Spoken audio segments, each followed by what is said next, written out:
Hello, my name is Ted Kaczynski, the famous reclusive Unabomber, and today I'm going to teach you how to like an Egyptian.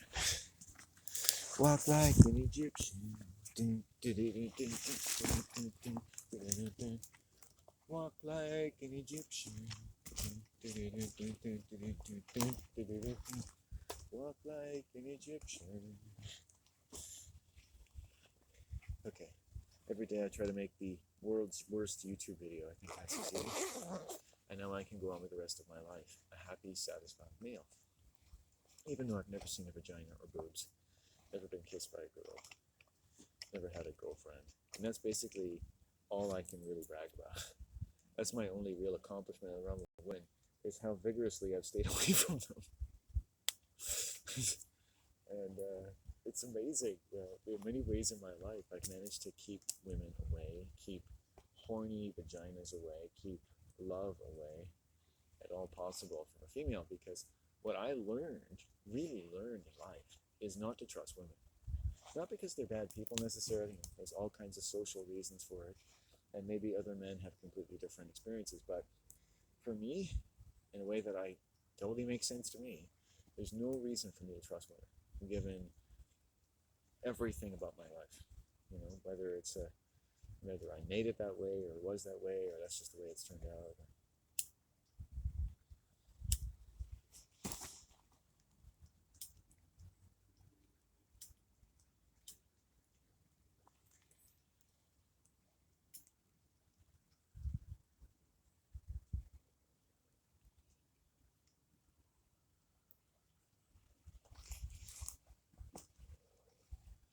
And that's okay. I like I like some experience. Once I take away reason and accountability, I enjoy women. I take away any expectation of them being non-violent to me, being like decent people to me, and treating me like a human being, and that's something that they would grow up being able to do. Then I enjoy experiences.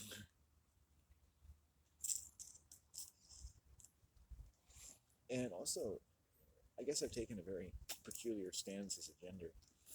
Um, I think there are very good reasons to offer oneself as a sacrifice, as a scapegoat, and say, I'm going to take a stand against how I think women in various occupations, as well as men, are hurting our ability to determine our own lives.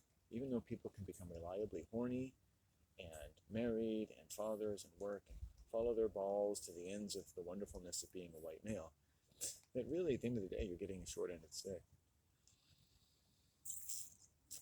You're being controlled by estrogen every day of your life. And in a realm of abstractly death-oriented, if you wanted to make the world death-oriented, like a pleasant death-oriented prison, and to explore the nature of thanatos and how humans die, how a child or childhood itself dies, and how when we lose our fathers and our mothers, is to explore the nature of death. And not just in abstract sense, but in a world where estrogen, combined with dominant interactions with testosterone, that it's able to live in boys, for instance, and feed upon. How many little boys started off being fed upon by their mother's womb? Because their mother was a victim of rape, and her body was estrogen dominant, in a way that may or may not have any influence over her gender. And an estrogen dominant woman is going to be, as far as anyone needs to be concerned for clinical reasons, a predatory female, and or a better part, or at least an unthinking part, of a predatory society. So if you wanted a predatory society, it would be an estrogen dominant society where women were every bit as reliably raped, oppressed, as any number of feminists claim. Right? Absolutely. You can see a woman's face there.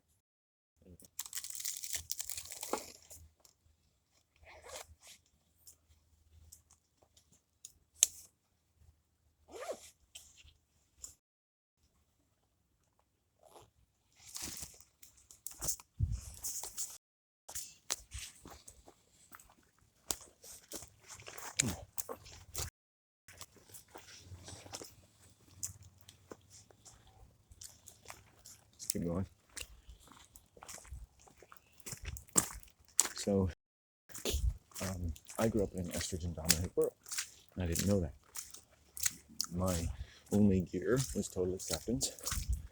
I was stalked by girls in my school as young as 10, 11 years of age.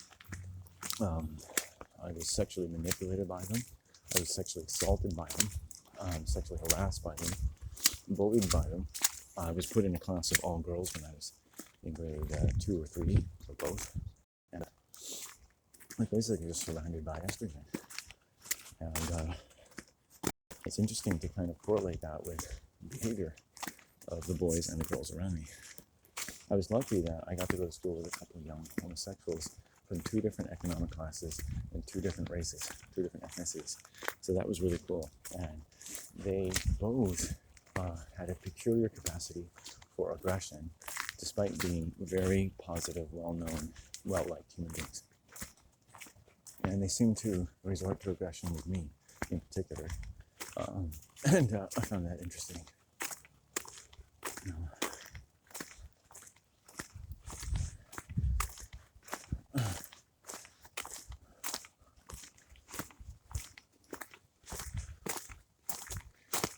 Or whether I just happened to be able to be witnessed that how children at a young age, say in one case when they were in grade 1 or 2, would resort to a form of subterfuge and deception in order to advance themselves in some way, academically and socially. And to watch that kind of person's brain work while you're thinking about the right answer to a question, they're figuring out how to manipulate through years of human sociodynamics, and they're doing it with total ease, like a natural talent.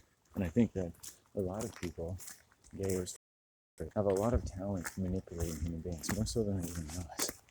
That all of their aggression and their trauma, right, goes into being manipulative. And such people don't have to be abused, they don't have to have sad stories, or they do. But either way, they both have a facility of aggression, which will be more or less a part of who they are. And it's quite useful to them in some respects, and maybe not in others, depending on other factors.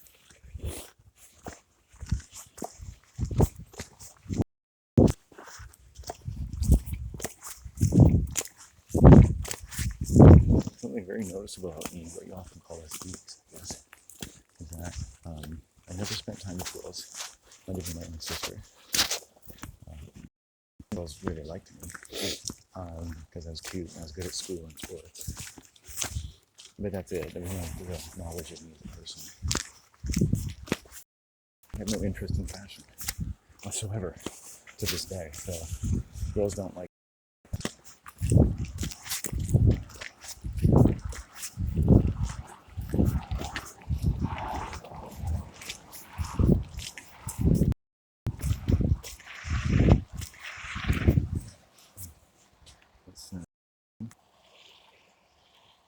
It's snow.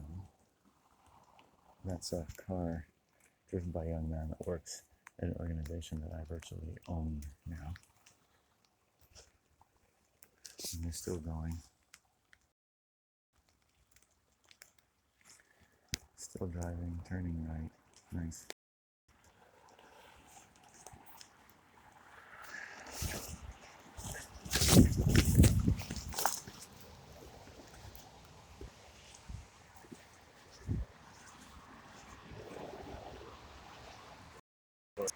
The forest. Welcome to the forest.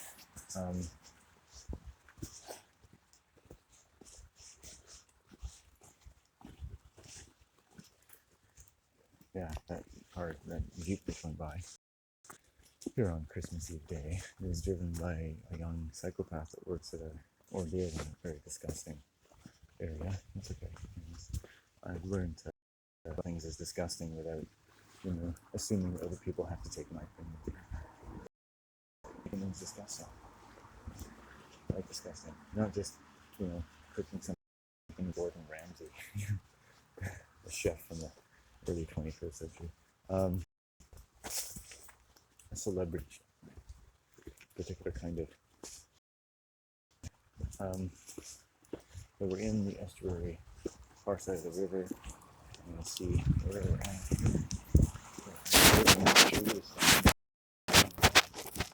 Nobody gives it to.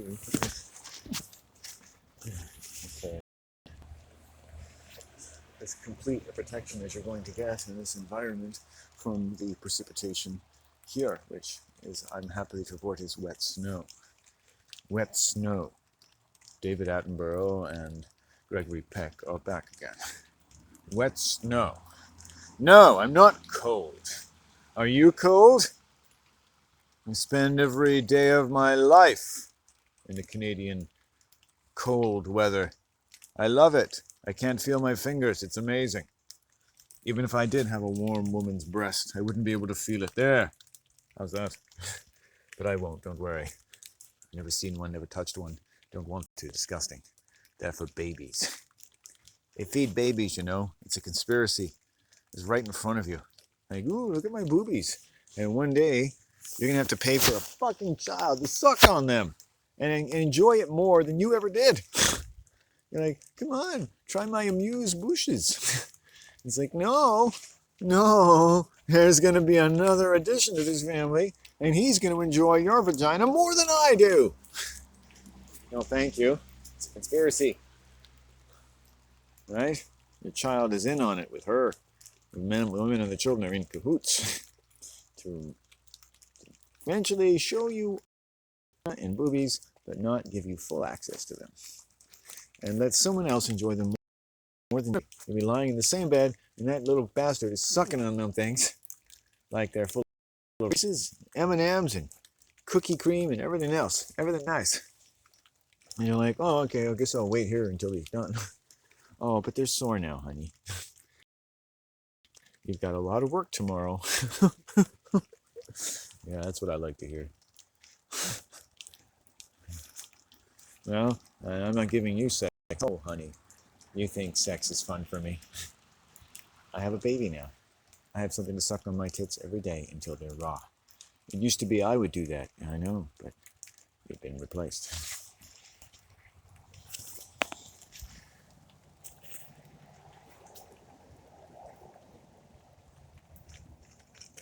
And he's not even good at math. I know. So whenever you see a naked woman, think about, where is this really going? When a woman says, where is this relationship going? You already know. Nowhere. You're double wrapping that thing. You're getting her a vaginal sponge for Christmas. Sperm size buckets of it everywhere. It's like you've got it coming down from straws on the ceiling. You're like spraying it on her like a hazmat team. It's like, I'm going to kill one of those suckers. And any child is going to be amazing. Really strong little Marine. I'll tell you.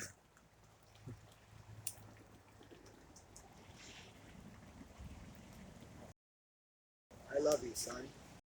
You're the strongest one of my sperm. They'll be ready for a world full of death. But if you want to make the world full of death, you would make it estrogen dominant. And you would torment women into producing more estrogen. Right? And what happens when a woman's estrogen levels go? Lesbians, for instance, right? Who are basically the most balanced women on earth. And they're the only way a lot of women can be balanced is if they're lucky enough to be lesbians. Lesbians have the most balanced energy of any person I ever meet. They're amazing, right? And so if you torture women, right, they're going to need malls and makeup. They're going to need everything nice for them in the mall. Shoes, clothes, underwear, hats, gloves, bras, tube tops, pants, yoga pants. It's all for them, right? You see stores that are just dedicated to serving women's compulsions.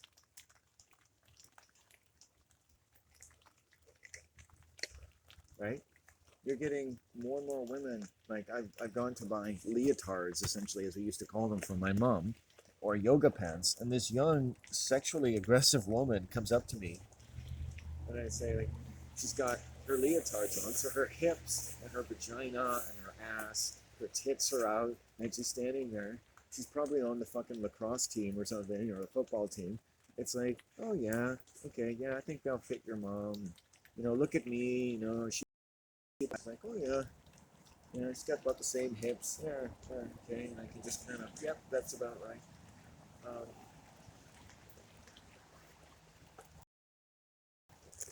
you know, I can have a sexual experience shopping for Lululemons.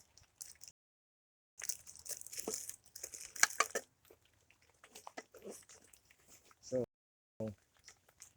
it's definitely an estrogen dominant world, which is a world made women to become dominant. Become a woman is to become dominant. If you look around, the graphic of women around me who have families, the females are all dominant.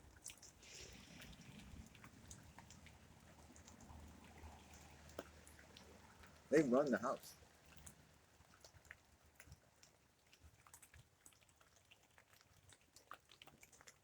Estrogen runs the house.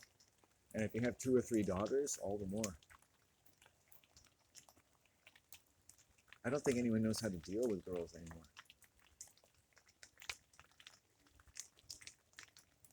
The families that do best have been doing it right for generations. That much I know. And there are middle-class white families who do it fairly well. And their children have balanced homes. The same thing you'd say for dogs. Discipline, consistency, boundaries. Discipline, consistency, boundaries.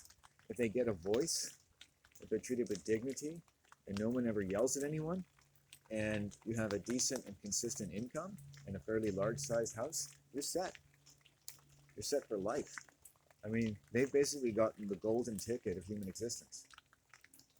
Right? No matter how challenging life is for them, their bare minimum is going to be something that I'm never going to reach.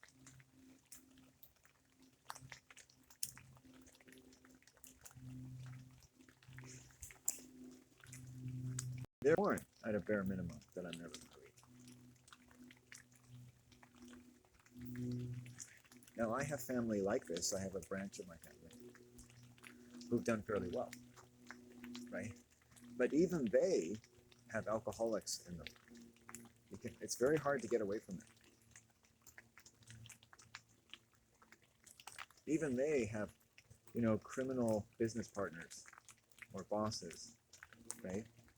Now, you won't see this in other families, right? Some people are able to steer around this because if the family is done well enough, you're less likely to suffer from accidents, criminality, right? You're more likely to study, right? Family like mine, their children are going to go and study criminology and psychology. Because there is something wrong still. They can sense it.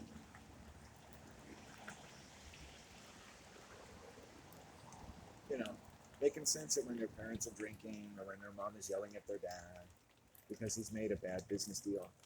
Still good families, but they're still close to that alcoholism area. And that's a high percentage of the local area, right, in this part of the world.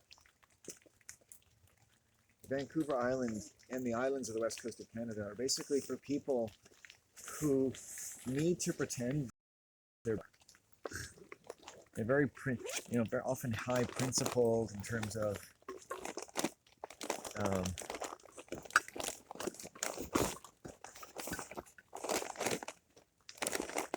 the environment and things like that.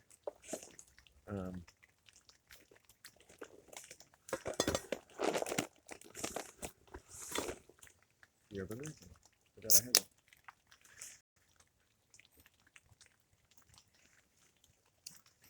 They're high principled in terms of the environment, environmental causes.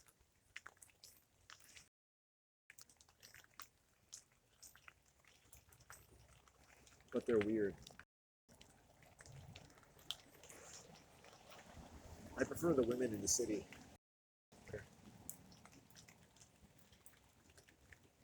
Not that I know any women, because all the women I meet here are psychopaths.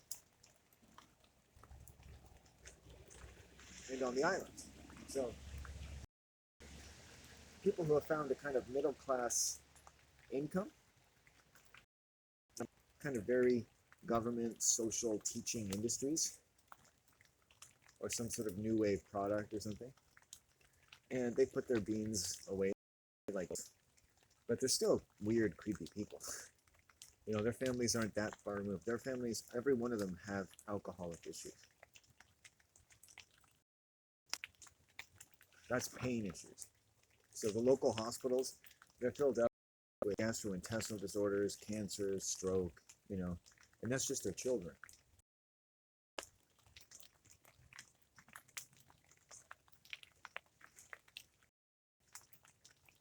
You hear ambulances every day, you know, and it's a small town.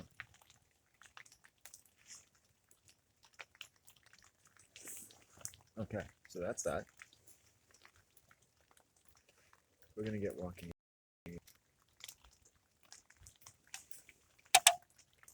I got my.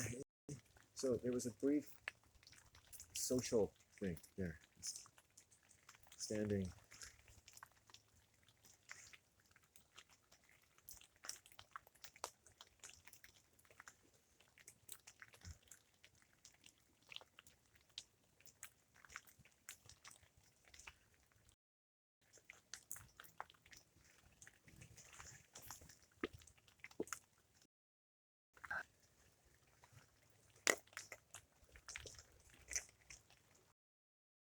I got my hand in my pocket.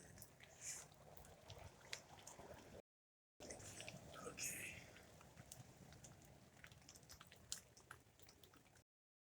It's a bit of a challenge. This is the kind of day where you would normally be walking. This is not a place I can really just stand and hang out because it's too cold. You know, if I built a fire,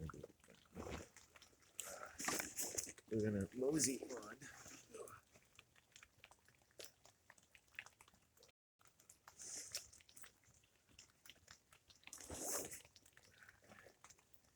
I think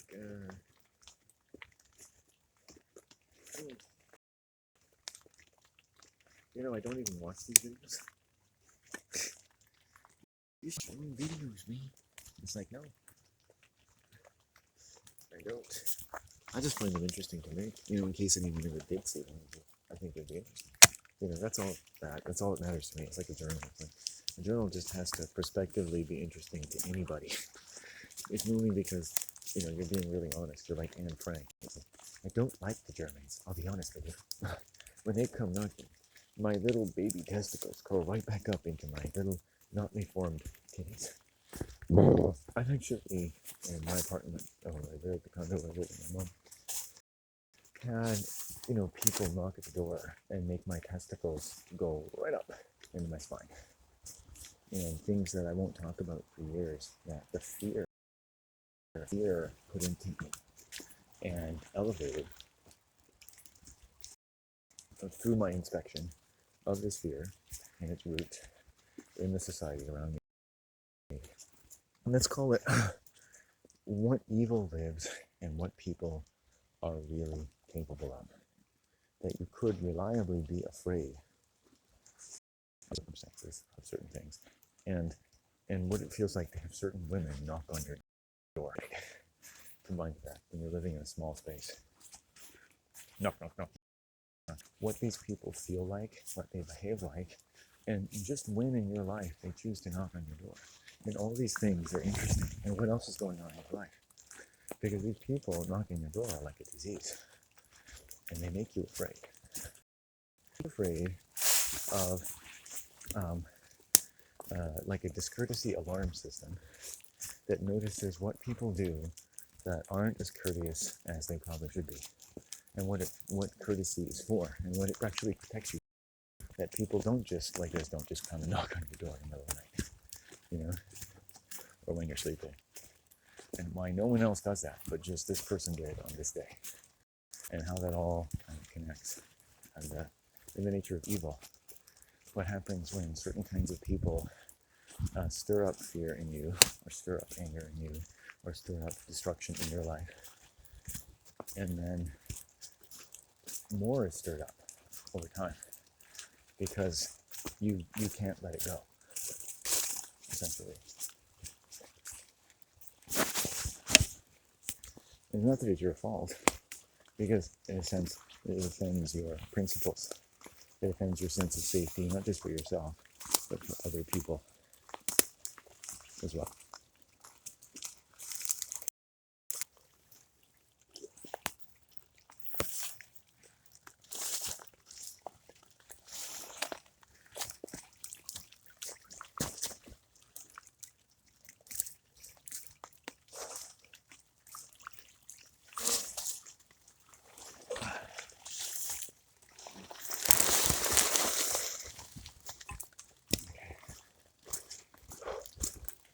And you just sort of logically follow it along, and you look at your feelings, and you go, okay, I'm going to take on the impact of these feelings.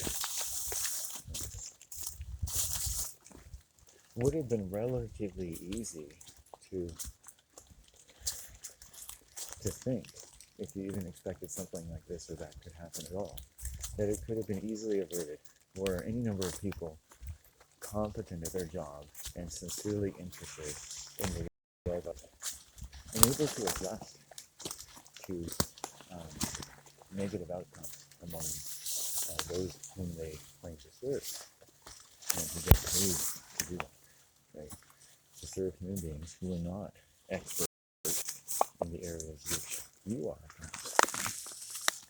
Right. If you say your teacher is a professional teacher, what can you expect of them? What are you taught to expect of them? What is a teacher supposed to be able to do? What is he supposed to be able to do for you? Right? What power does a teacher have to restore you in your safety and your dignity, come what may? What lay within their capacity to do that? And how do you know? And what happens when something happens and then that's not true? And it turns out that a teacher is really 99% of what you choose to believe a teacher is. And that's your problem.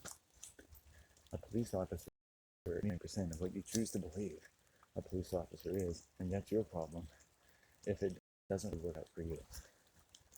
A mother, father, again, they only have to be what you choose to believe they are, 99%. And where both you and them are happy with what's going on. Pain is a thing. Wrongness is a thing. Things that shouldn't happen are things. But they're unbelievable things that people who aren't competent in dealing with them find it all too easy to ignore. Because the very things that are unbelievable that certain people do to other people, and that you wouldn't even believe it either unless it happened to you. And there's a lot of shit like that in the world, and you wouldn't believe it. It doesn't have to be the most awful thing you ever saw in the movie anywhere else, but